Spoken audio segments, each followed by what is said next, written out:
Maestro Michele Turno, quali sono le prossime tappe, il prossimo futuro proprio?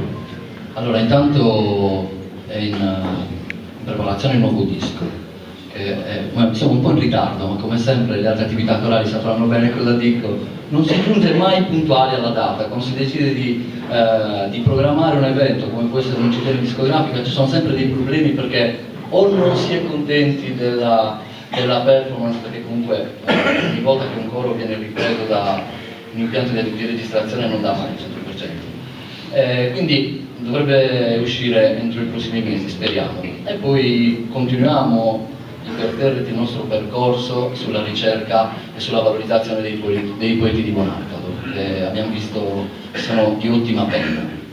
Grazie, in bocca al lupo, grazie veramente per quanto ci avete offerto ancora una volta questa sera e grazie anche per l'organizzazione di questa magnifica serata.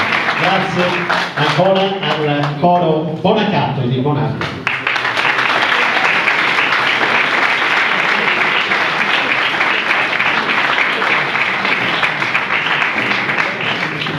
E passiamo a un altro raggruppamento. Stavolta si tratta di un raggruppamento polivocale, cioè è